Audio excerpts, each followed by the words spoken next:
15 years ago this week, a collection of games launched on Wii which contained some of the crown jewels of the Metroidvania genre, and these are games that never should have worked. But now we have a trilogy of them that have yet to be replicated in their odd mishmash of genres. So today, I'm going to rank the Metroid Prime trilogy. In last place is Metroid Prime 2. Now, Prime 2 isn't just a regular sequel where the devs just did more of the same thing. They took inspiration from A Link to the Past and created a dual-world game. While I love that Retro refused to rest on their laurels, I'm not really a fan of the Dark World sections in this game. To me, the coolest part of exploration in Metroid games is discovering a new area and being shocked at how unique it is compared to the rest of the game. Things like the City of Tears and Hollow Knight, when you're blown away at just how different and varied the biomes of the game are, and you have this whole new area to explore. By simply changing the atmosphere of a map we're already familiar with, Metroid Prime 2 just isn't able to muster the same wow factor as often. Don't get me wrong, stepping out into a futuristic city was something I never expected to happen in this game, but other than that, Prime 2 never shocked me with any environments in particular. It doesn't help that Prime 2 has maybe the worst, most stressful boss fight in the series with the Spider Guardian. I swear to the Chozo that thing is based purely on luck. Of course, there are plenty of positives, like the introduction and phenomenal characterization of Dark Samus, whose boss fights are some of the most action-packed and exciting encounters in this series. The light world sections of the game are prime perfection, but this is just a little too messy for me.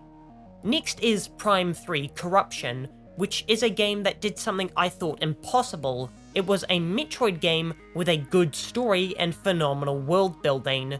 Since other Metroids are limited to one extensive isolated planet, you never really get a sense of the kind of universe Metroid is and how it operates.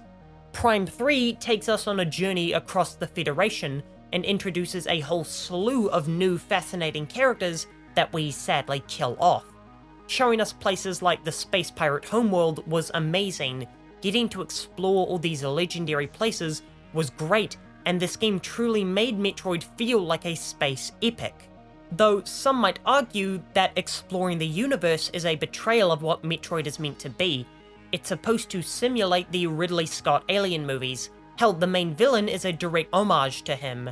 The intended experience is supposed to be starting off with nothing in a hostile extraterrestrial environment and gearing yourself up enough to conquer that hostile world. But what is Alien without its action-packed and expansive sequel that opened up the claustrophobic world and melted our eyes with the sheer spectacle of a larger universe only implied in the original? Metroid Prime 3's planet-hopping adventure was a spectacle that I think was necessary to finally establish how the universe sees Samus and how the worlds outside of the games operate. However, the planet hopping does have one major downside: a lack of connection between the maps. While I wasn't the hugest fan of Prime 2's inelegant design solution of connecting the world through teleporters, it was at least something. Prime 3 funnels each planet through returning to your ship, which from a narrative level makes sense, but the Nintendo I know would never compromise on gameplay for story, and this feels stifling to me. One of the coolest things in Metroidvanias is connecting new areas to an old one and figuring out a game-changing shortcut, and Prime 3 is devoid of those moments by design. It's for that reason that the best game in the Prime trilogy is the original installment, a game that sounded so perplexing that no one thought it could succeed. Metroid Prime is a game that never should have worked, but it has defied the odds and become an all-time classic.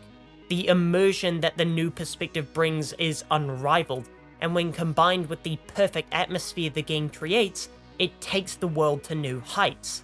The peaceful but chilling isolation of Talon 4 does more to put me in the shoes of my character than any photorealistic graphics could do in 100 console generations, able to seamlessly flow between high sci-fi and mystical fantasy.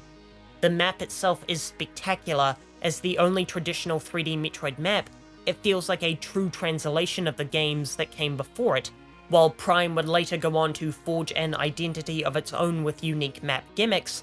To me, that feels like fixing something that wasn't broken. The areas of Prime are what makes it so special. No two are alike, and the insane dramatic shifts in tone between biomes would make me swear we're traveling between universes. From the thumping intensity of Magmore caverns to the translucent tranquility of Phendrana drifts, Metroid Prime 1 builds a fantastic, fully realized world for the player to explore, incorporating such unique and different features into every aspect of the world. The only misstep worth mentioning is the artifact hunt that's required to finish the game, but other than that minor blemish, Metroid Prime is an astounding game and easily one of the franchise's, publishers, and genre's best games. I'll be back in 2 days. In the meantime, here's a video about some female lead games Nintendo should make in order to follow in the footsteps of Metroid.